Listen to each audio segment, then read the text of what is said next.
Honcho and Rees, experts in business, leadership and lifestyle. Skilling yourself to a successful you. Emotions are your value, and your value is your business. UK Health Radio.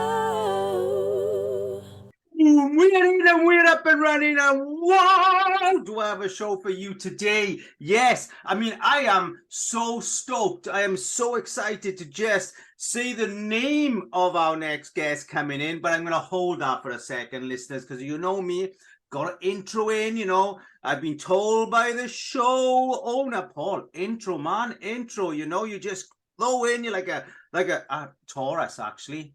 I'm a double Taurus, apparently. I'm a Taurus in a Taurus in a Taurus, whatever that is. But Deb says, Paul, is just too much. Too much. But I love it, you know what I mean? And I'm a bald Taurus. I mean, I love being bald too. It's all these things that go on, because I think, here's the thing.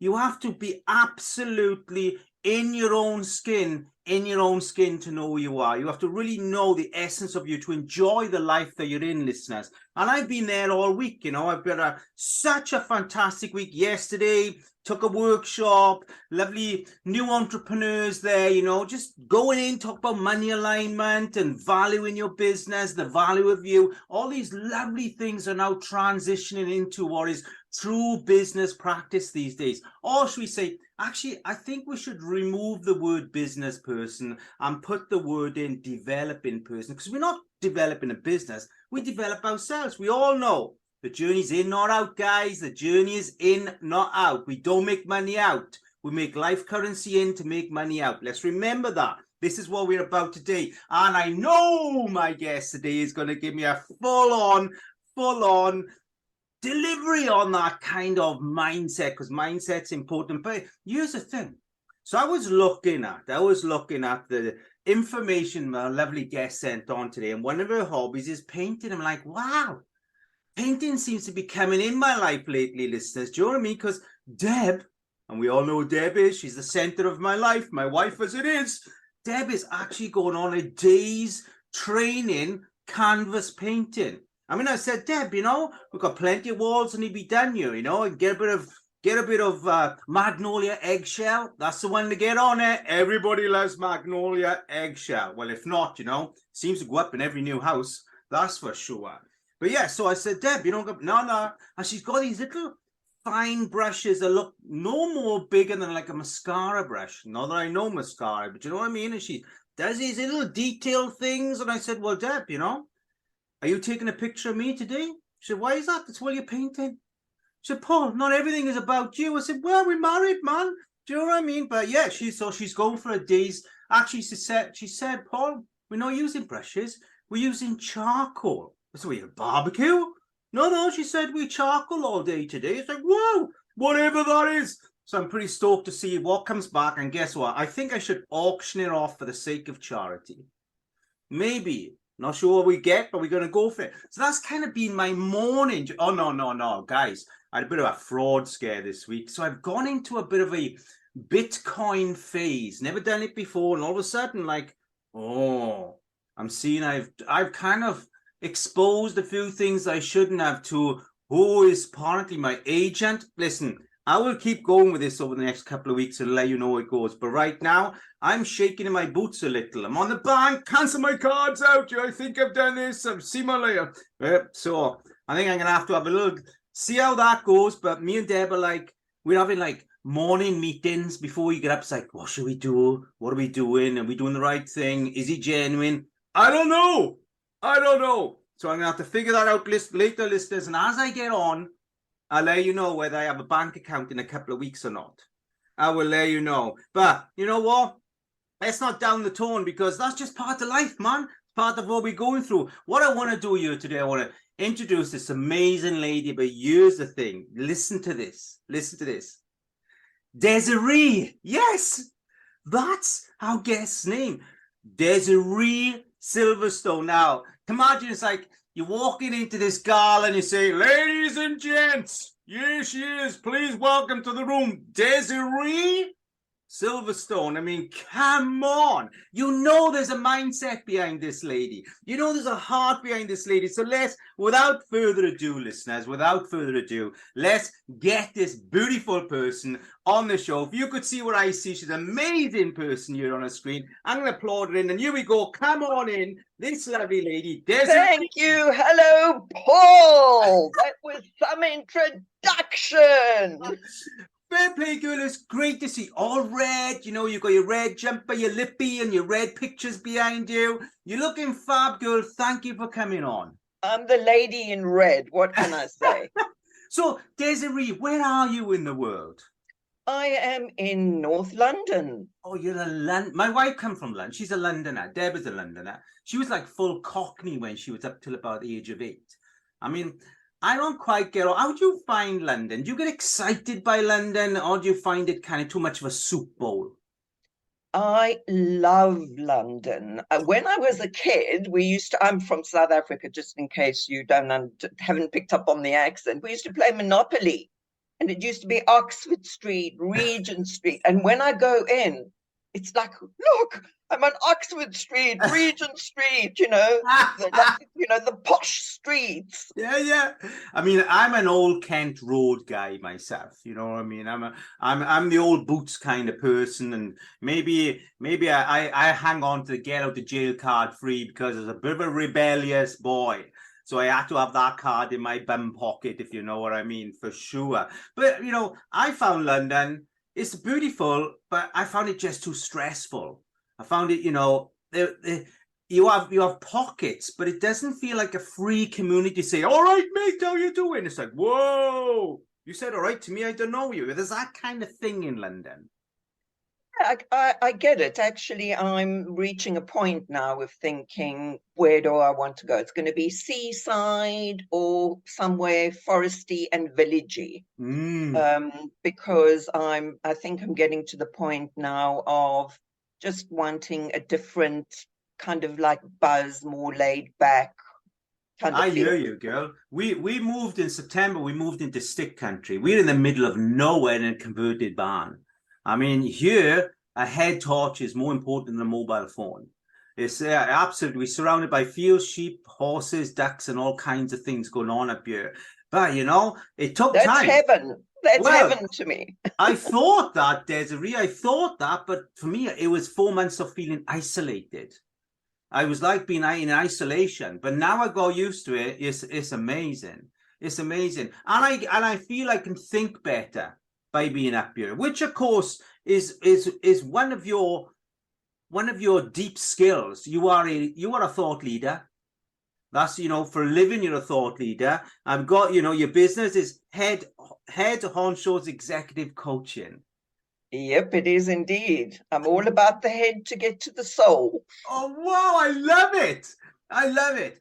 And when we think about coaching, and I want to, because there is clearly a long history there with you in understanding mindset, coaching people, and we're going to go into that as we go through the show here. But I've had this conversation many times. Being a coach, I've been in 20 years in the industry, and I even removed the word coaching from my title because it's like a double glazing salesperson. It's an industry that's now been saturated by the wave of COVID executives coming in and hoping to make a quick buck. And what I see from your module of what you do, you make it accessible to everybody, and this is what I loved about COVID. It did take away the exaggerated invoice that is related to the coaching industry, because it's an exaggerated invoice in industry. Certainly when I went in 10 years ago, I did my apprenticeship in the US and Canada, and trust me, these invoices were way out of reach for the individual. Do you see that the industry is moving as kind of had to reshape itself because of the wave of executives coming in and becoming, the coaches, the business consultants and things? Do you see a change for the better or change for the worse? Both, actually. I think that it is more accessible in that coaches used to be for the elite, in that it would be, you would go in one-on-one into some big corporate office, whereas with COVID, it's made it more accessible because you can just get onto, a Zoom call. But the other bit of it is that the market has been flooded with people that the standard isn't great. There's everybody, and I like dogs, but everybody and their dog, calling themselves a coach. And funnily enough, at the moment, I'm acting as an examiner for one of the big providers. And the level and standard and quality of people makes me want to weep sometimes. Bless, isn't it? And what I think what got lost in the coaching industry is that we wouldn't send our children to school to be taught by a teacher that hadn't passed the qualifications, but yet we're sending ourselves to be taught by individuals that effectively, and this isn't a disregard, everybody has an opportunity to achieve. Everybody has an opportunity to try, and that's what's great about our country. I mean, although coaching is a very unlicensed product right now, it's very similar to being, and I'll compare it, but very similar to being in the psychic medium industry. This is an unlicensed product, and effectively we have this same wave of deterioration, we're going to say. And but also, there's we are safe to say, well, yeah, if you want to be a coach, but understand the ripple effect that you're creating in people's lives. You're not just changing that person's life, you're changing the life of their children, their grandchildren, great-grandchildren, by effectively what it is you're teaching for those people. And yeah, absolutely. I mean, if you are the agent of change, it has, ripple effects, which you haven't mentioned, but I used to be a psychotherapist, and you're breaking intergenerational cycles through intervention for it to be a more positive outcome. Absolutely. Do you find that, when we think about the detail of coaching, that we no longer trade business to business or even person to person. We trade in heart to heart now. And for that reason alone, it's understanding the first 15 years of your life, it actually is dictating your business right now. I always say to my clients, what was you like with your pocket money? If you had pocket money, what did you do with your pocket money? Because that is now being repeated in your business without any doubt, unless you have that understanding. And do you feel that, as a coach, that the way we look at coaching now is very different? Because I haven't done a business plan in 15 years. When you say it's different in terms of setting up a business, where are you coming from? Yeah, you're right. I didn't quite finish that. I do apologize. I left it kind of open-ended. And but here's the thing. Do you think that coaching has a different approach now because of how we are trading? Because of the young minds coming through are brilliant, but being brought up on a device, on a digital device. Do you think that the way we approach coaching in a business sense is not just about business now? It's deeply about the people that you're working with and their interpersonal skills and how they value themselves and things. Absolutely. And I think that I'm very lucky in that I've got a strong psychotherapeutic background, because everything that you do is about, like, what people don't realize is that everybody plays a role in their family, whether you're the victim, the peacemaker, the mediator. And the minute you get into a workplace, that's the role that you're playing. So you've got this workplace and everybody's playing out their family role. Yeah. So it's kind of understanding that when you're coming into coaching to actually help people move, because you're in kinds of patterns of behavior. And I don't think that a lot of people that are coming into the coaching industry are working at that kind of depth. So everybody's just coming in, doing their thing, saying, here's my niche. I'm a, women-only coach or whatever, because they think that that's their niche. That's become the popular thing. But people are people. Mm-hmm. Absolutely. Listen, we all go to toilet. Do you know what I mean? Nobody's any different to anybody else. We all have a wee and things like this. And you know, when we think about, you know, how we're approaching, like when we think about, you know, the coaching in its sense, I almost compare it to NLP. You know, I love all these different designs of mind analysis, but you know, I'm going to say, stick my neck out here and say the majority of NLP masters actually need NLP themselves. You know, they listen. You know, and you know, you send your email to support@paulreesbusinesscoach.biz, and I'll be happy to you know, email it out with you. But here's the thing: it's fair to say that, you know, and it's the same with coaches. There's a lot of coaches actually need coaching themselves. Listen, I always have a coach.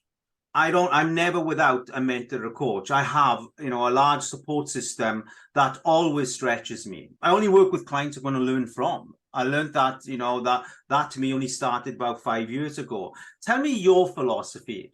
You know, what do you feel is important to you as a coach to sustain, you know, what it is, your quality, and also the delivery of success? Well, similarly to you, I always go into, well, anything in life, be it a coaching session or meeting somebody. I really believe that everybody is an opportunity to learn from. So I think it's kind of a transactional process in that I'm learning from them. And my whole thing about coaching is to get people to be as authentically themselves as they can be and break away the self-limiting beliefs, of empowering them to get to that place where they're not scared to actually be themselves and to be content in the world. And that's what I personally strive for, is to break down the ties that bind. And when I'm working with people, that's what I'm doing, because the world and one's inner self is so much richer, happier, more content, more free, to be ourselves in the world and to have good, healthy relationships. It's beautiful because, you know, having that psychotherapist background, having that under your belt, and, you know, and again, you know, what we are seeing here is that to be that top end, to influence people's minds, to fracture old thoughts and create new thoughts, you've got to be more than someone who can just put numbers together now and look at a business plan and you know, strategize the obvious. Because let's face it, running a business is easy. It's the loyalty to disappointments is what suffers a business from becoming successful, because we all have it. We're all loyal to disappointments because our parents give us that. We inherited it from them, you know. Yeah, give it to me, Dad. Give me that disappointing bit. Mom, give me that disappointing bit, you know. I remember my father saying, "All right, thickie, all right, thick boy," and that was one of my loyalties, disappointment, and I practiced that to the point I convinced myself I was dyslexic, you know, and you know that's something I have to work through. And you know, again, coming back to the psychotherapist part of your work, it's fair to say that coaching is no longer just numbers and strategy of business. It really is deep diving with your individuals into what is the history of what is making every decision in their mind right now. You know, really, and I pick it up when people are talking. This comes off the top of my head, of somebody saying, "I'm a perfectionist."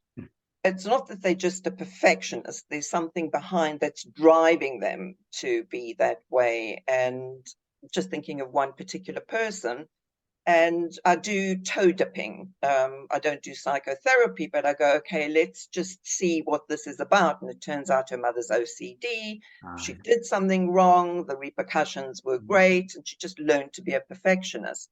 So we go, okay, that's where it comes from. And she goes, oh my God, I didn't realize that. So now let's work towards, because that's not you. That's something that was formed because as a child you had to learn to survive.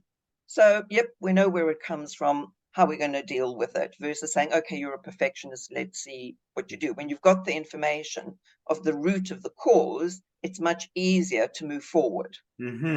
Again, you know, it's lovely to have that conversation with an individual like yourself, Desiree Desiree. See, because Remember the ray of sun, Paul. yeah, totally. It's because I'm Welsh speaking also. We do see letters in a different way, you know, we really do. But it's wonderful to have that conversation with an individual that, you know, effectively we could say coaching. The word coach is a word that could not be strong enough for what it is you do.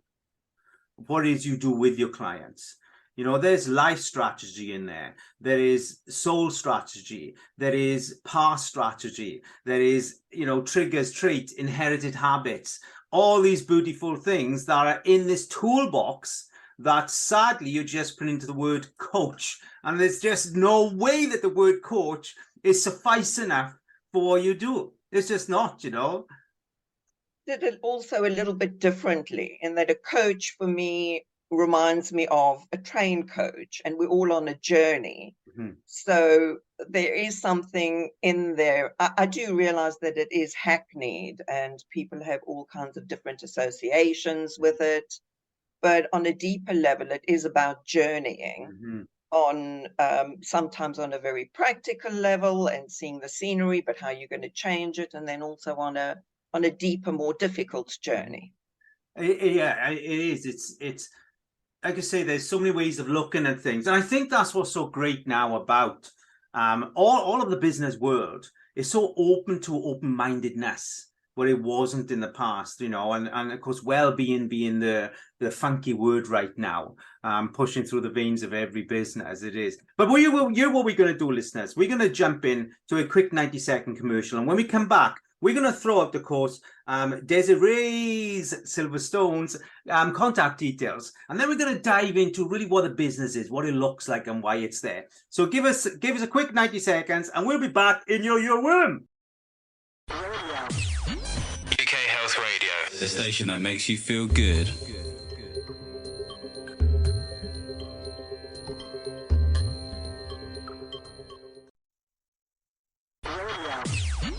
UK Health Radio, the station that makes you feel good.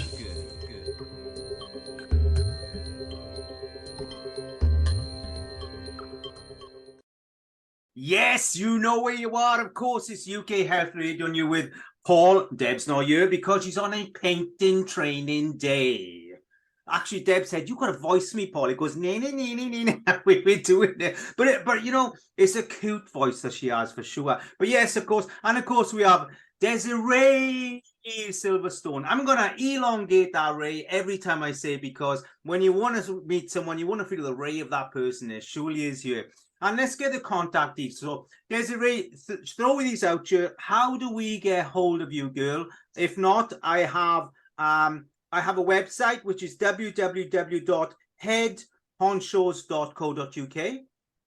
Absolutely. Or you can Google my name and I will pop up. Well, you know, I doubt there's many Desiree Silverstones out there. I think I'm the only one as far as I know. Well, I know, just Google this lady, and of course it's Desiree Silverstone at headhonchos.co.uk. And listeners, and if you want to know how to spell Desiree, just think of desire, but with 2 E's. Oh, that's cool. That's cool. And we're going to throw that out again before the end of the show, listeners. So if we didn't catch it then, get your pen and paper ready. And all the details will go out with the show anyway. All the connection details, websites, and all the social media that you can get this lovely lady on, for sure. Now, let's talk about, you know, as a coach. Now, we've talked about the coaching industry, but let's talk about how you got into this. So what brought you into wanting to be a think leader? Well, it was a bit of a journey, and I think it started way, way back when I was about 13 or 14, and terribly had the teenage blues. And I was reading very into poetry, which actually shaped a lot of who I am today. It wasn't like ye old Byron Shelley. It was more spiritual kind of poetry. And I had this epiphany, and you know, it was one of those moments where you remember exactly where you were, the temperature, all those kinds of things. And it was about life is difficult, but I can choose to get into being a sufferer or being a learner. Oh, wow. And that's where I decided to say that everything that happens to me in life, there is a lesson. And it's gotten me through some really hard times. And as a result, I started to sort of get into psychology. I also have to add that my mother, thought that she was Dr. Freud's daughter. She was an armchair psychologist, so everything got analyzed.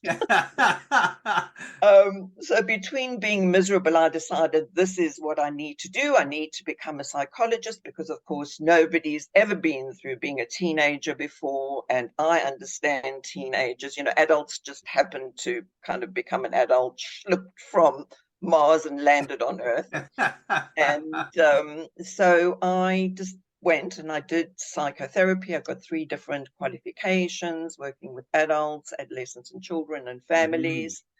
And it really was about, helping them overcoming their life scripts, their mindsets, empowering them. Sometimes it's about giving permission to people to just say, well, that's okay to be like that because they've kind of introjected whatever they've done. And so I did that for many years, working in prisons and NHS and private practice and all those kinds of things. And then about 13 years ago, somebody said to me, I think you'd make a good coach. And I went, oh God, what do I know about the corporate industry? Yeah. And talk about having a panic attack. The first person, she said, I'll arrange something, just see how you do. And she opened the conversation with, and I'm responsible for $300 million. And it was like, what do I know about this? Like nothing. And I thought, well, maybe I'll put down the phone and just say the phone cut off, the electricity cut off, whatever. But then very soon into it, I realized that she was actually, the things that she was finding difficult, whether it's, I don't remember the situation, that it was imposter syndrome or having a difficult conversation. It came down to some kind of layers or self-limiting belief, or that you grew up in a family that they didn't learn how to speak. Things were brushed under the carpet, so it's then difficult to have an awkward conversation with somebody. And that's really where people are coming from. About how do I read this person, or they don't realize where the person's coming from. And I have all of that experience, not only in terms of my life experience, but in terms of my sort of psychology, psychotherapeutic dealing with people. So I'm really interested in what your product looks like, because I say bringing all that history, that hypervigilancy, that ability to read environments as quick as what you do from your past also, and in that intricate way, because it's almost like a surgeon thinking here. And you would living with a mom like that, you would have to have been able to think surgically with your thoughts. And I think that's such a, almost we can applaud mom for being the apprentice that's made this person I have in front of me here. We got to be grateful for how our parents shaped us, but we have to give gratitude for what we bring in from it, which so many people do not do, which creates really that business failure, because a business can't fail. The model is very easy. It's, you register a model, here it is, it's a business, you've got it in a box, and it's designed to do one thing, and that's make a profit from an excellence of service or product.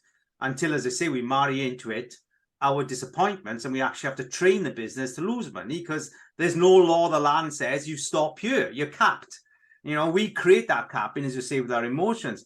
But coming back, I love the intricacy of how you think and how you are taking that into a really advanced way now to bring it. It's the future of business coaching. It's the future of any coaching, but it's certainly the future of business coaching, and being able to decipher and as I say, surgically help those people to micro think, because very few of us are actually using our wisdom anymore, because we've been overtaken by the speed of technology, where there's no room for wisdom in there, because we actually got to stop. My dad went on a 13-day silent retreat last week.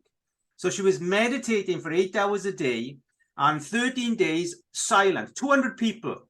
Nobody could talk, no conversation, no eye contact, no phones, no nothing. And And Deb is very advanced now, she thinks, because she's a life strategist. And I was like, she said it was the hardest, best thing she ever done. How many of us actually hear ourselves anymore? Oh, wow. I'm Isn't super it? impressed, Deb. Wow. Oh, yeah, Wow, yeah. wow, Oh, wow. Desiree, she signed me on for them. She said, you're going on the next one. I am? Yes, she said, you're on. And, you know, but it's 13 days. But isn't it sad that we can't remember how to hear ourselves anymore? I think people struggle to, to listen to themselves, to find their inner voice, to deconstruct even what they're feeling. Wow. You know, one of the techniques that I use is people say, I can't do that, or I feel really guilty. And I'll say, well, where do you feel that in your body? Oh, And then you go back to, well, where was that feeling born? yeah. Because when did it start? How old is that feeling? Oh, it started when I was bullied. So every time you encounter somebody that does X, you feel that you're back there, but you don't realize that you're not back in the playground. You now, but you're reacting the same because that feeling and body memory is stored, and you just go automatically into that feeling. Yeah, it's fantastic having this conversation, because the realization is that we're invisible to the guilt that we carry for basically our parents and the happenings there. I love my mother and father, and I love them dearly, but they're one-pint people. I'm a 10-gallon person, and but until I learned that they're giving me the best one-pint version of themselves they can. And it's the best one-pint version, but it can't fill me because I'm 10 gallons. Until I learned to understand that, then I dropped my disappointment. I dropped the fact that I felt I wasn't good enough as a son. I felt I wasn't given enough. Then I understood, it's like, Paul, they're one-pint people, but they're amazing one-pint people. They just can't fill you. Mm. And that helped me a lot. But do you see that yourself in people where it's like, we have to acknowledge what we've brought with us and what's become our emotional fingerprint as such? Absolutely. And your parents probably didn't get that for themselves. You can't give what you don't have. Well, you have it. You have to have the desire to say, this is what I got, and if I want more, it's about having the first realization to go out and do something different, which is what you've done. Yeah, and thank you. Yeah, thank you. And do you find, so let me coming back to your product and your coaching, because kind of almost accidentally slipped into the coaching in the business world, but thankfully, because I do believe, again, you are the shape of what is the future quality of coaching on any shape and form. And anybody out there listening to the show, and you are in the coaching industry, take note of this. Take note of the work that Desiree has done on herself in order to create an influence, to be an influence think leader for adults. Because let's remember, we don't work with children here.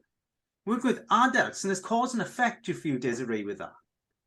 Well, I would challenge you on that, because it was so funny when you were talking about the Taurus and the bull within the bull within the bull. Yeah. People are like those Russian dolls, and it's the person within the person. And the bits where we get stuck are, the doll within the doll within the doll is like that delayed development at some point. So you come into the corporate world, and you're seeing an adult, but sometimes you're actually dealing with a 15-year-old because it's you at that point with that particular, characteristic or behavior. So what I found was people were coming in for long-term coaching sessions, and I've worked for a lot of very, very big Fortune 100, 500 companies. I see that on your notes. I beg your pardon? I jumped in. I cut in there because I saw that on your notes. That you have been right up there with the greats of the companies, and you're a very sought after person. I'm very grateful for having you on here, by the way. Just wanted to get that in there. No, I wanted to shove some kudos out there, because you've put yourself out there and you've worked with them. You're a very sought after individual when it comes to the depth of coaching that you bring in. So anyway, sorry, I cut in. Keep going. No, that's fine. I love that you're giving me kudos. It's like, it's really nice of you. So what I was finding was that people were coming in, I want to learn, these long-term goals, etc. But when they came to the coaching sessions, they weren't sort of coming in with this long-term goal.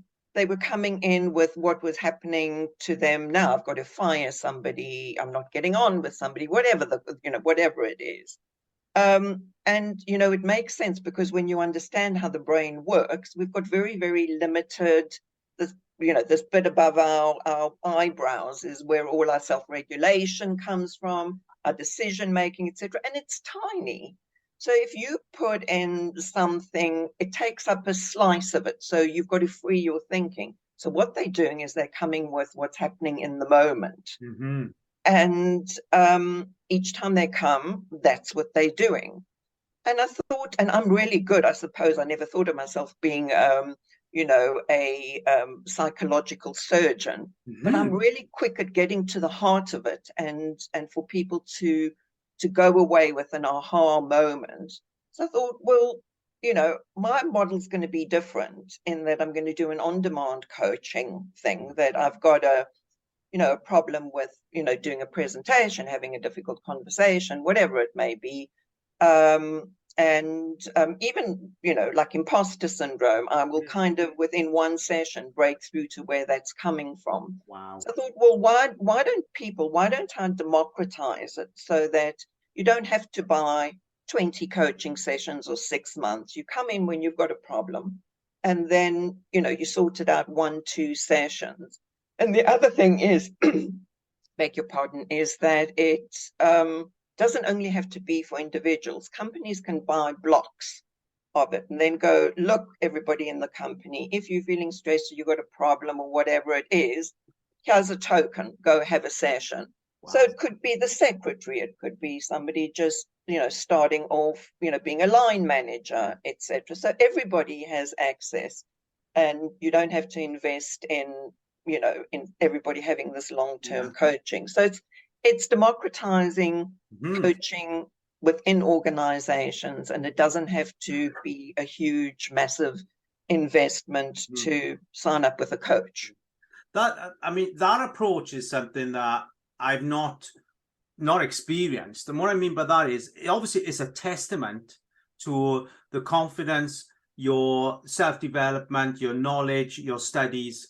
We put this into this one opportunity. When I say one opportunity, I don't mean it as literally in the one, but we can drop in and say, okay, yeah, here it is. Anybody, and I don't think that there are many people in the industry that could say, well, yeah, bring anybody to me and I can work with that person. They could have a rounded understanding of any, we can all have a rounded understanding of any individual, but go into the essence of what is necessary in being able to decipher all those years of life to create that forward momentum. Now that, girl, Desiree, is a skill.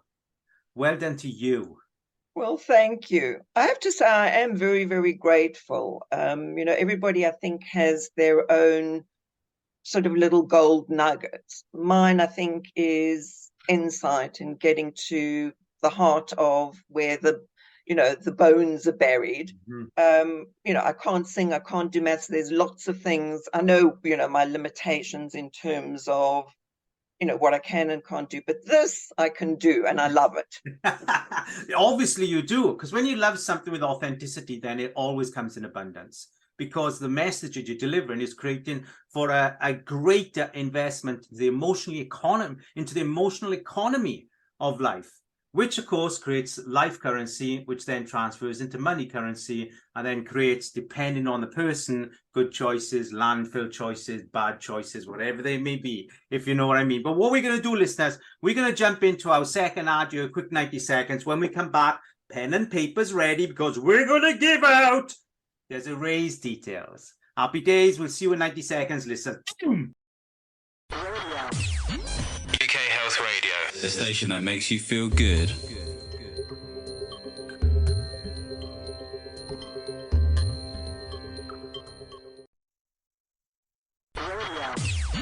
UK Health Radio, the station that makes you feel good.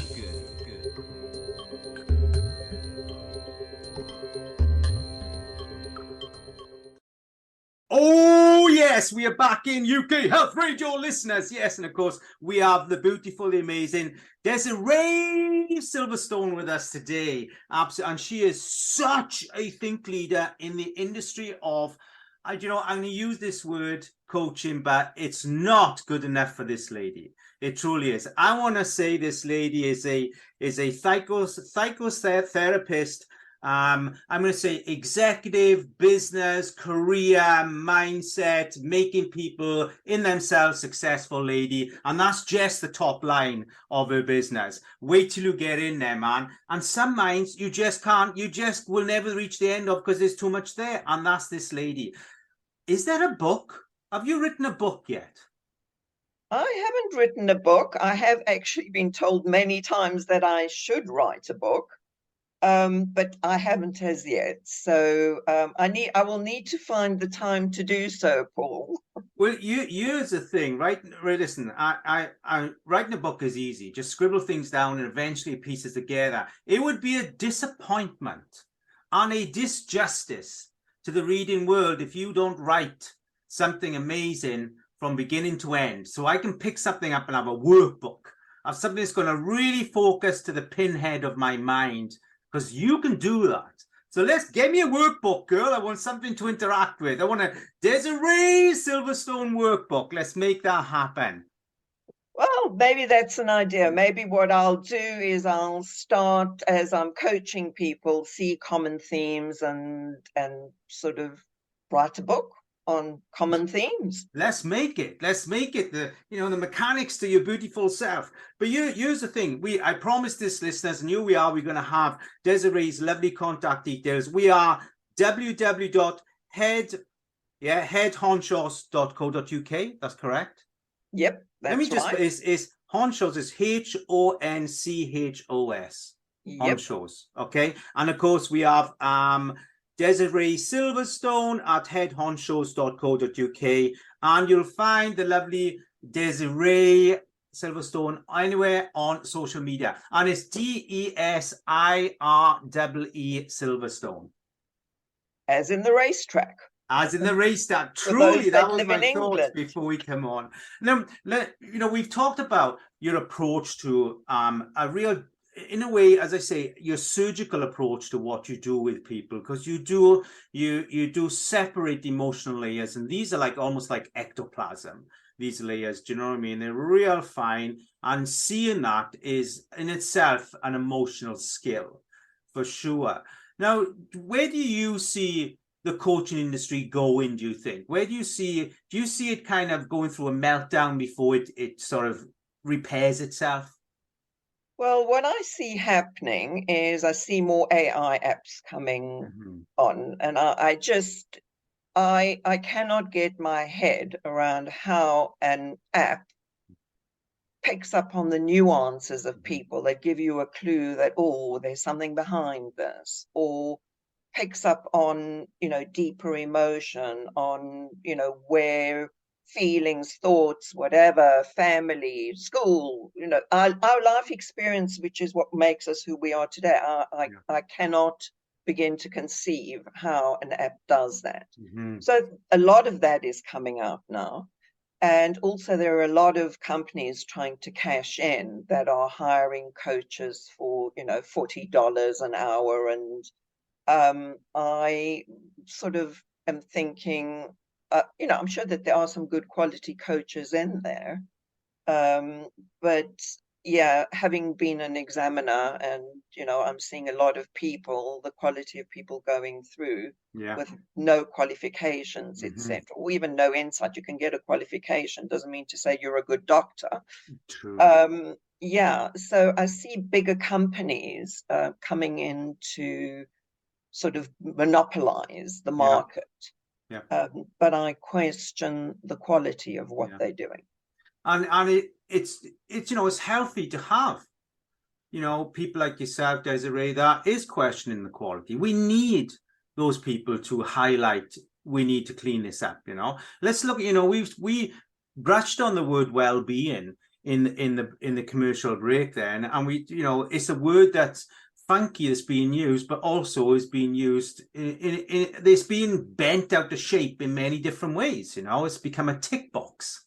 Absolutely. I mean, I see so many companies paying lip service to well-being because they say, yes, yes, mental health, etc. And then I hear people saying, right, and this dollop of work landed on my desk, and now I've got to work 80 hours or whatever it is, and I'm totally stressed out. And what people don't realize about stress is if you constantly in a high state of stress, it actually affects your genes. So you've got two kinds of genes. One is, you're hardwired, which is how you look, etc., etc. And then you've got another layer of genes which lies just above it. And if you get stressed enough and you think that your body's, producing cortisol hormones, all that kind of thing, it changes the way that those genes function, and they're switching on and off all the time. So if you sort of, are affecting those genes, when you have children, they will be affected. It can switch on, all kinds of, trauma, depression, etc., etc. So I'll give you an example. They took rats and they exposed them to a smell of cherry blossom. And every time they were exposed, they gave them a mild electric shock. When they had pups, those pups couldn't bear the smell of cherry blossom. Wow. And when those pups had pups, they also couldn't bear the smell of cherry blossom. So what companies are doing to people today actually affects people's great-grandchildren. That is surreal. Likewise, you are sitting with the trauma and memories of your great-grandmother and grandfather. Wow, it's surreal when you think about our inherited emotional fingerprint or inherited emotional habits. I don't really know how to put this in there, but, and because of this, we're probably losing 40% of our employees' potential before they get out of bed. Absolutely. I mean, it's staggering how many millions of pounds are lost in the industry every year to people being sick, and the majority of that is from stress.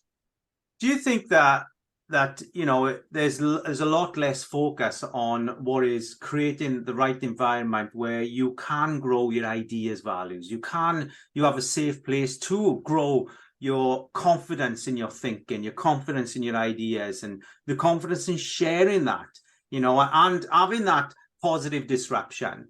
Do you feel that there's not enough companies that are focusing on creating that ecosystem?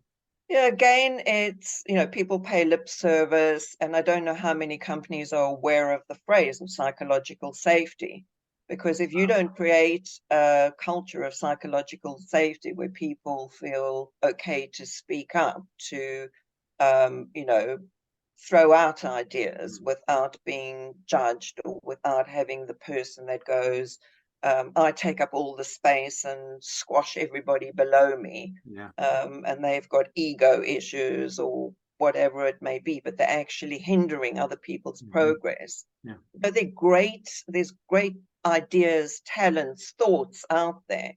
And so many of them are squashed by either the company culture or by individuals. I mean, there's some pretty unhealthy people out there who create misery for people, for their team, etc., etc. So what does the company as a whole, how do they create that psychological safety, and how do CEOs, managers, etc., leading their teams create psychological safety that people feel okay to express themselves, give their ideas, etc.?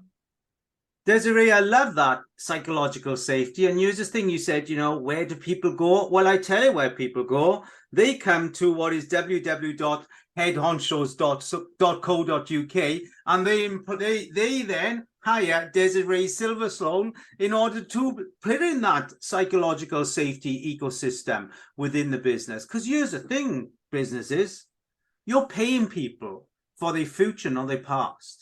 The CV got them in there. If you're still paying the person for that CV, you are now paying for cost, not investment. Each employee should be bringing in at least triple their salary and ideas values. And if you haven't put the place where they can share those ideas values, then you've not got an investment. You've got a cost in your business. And you're creating that cost if you haven't allowed that ecosystem. So let's call it seat value. The idea is every employee should be increasing their seat value in that business every year by being able to share their ideas values. And if you haven't got that, then you need to get this lady in there. You need to get this lady in your business to create that ecosystem so your employee's seat value is increasing every year through the happiness of being there.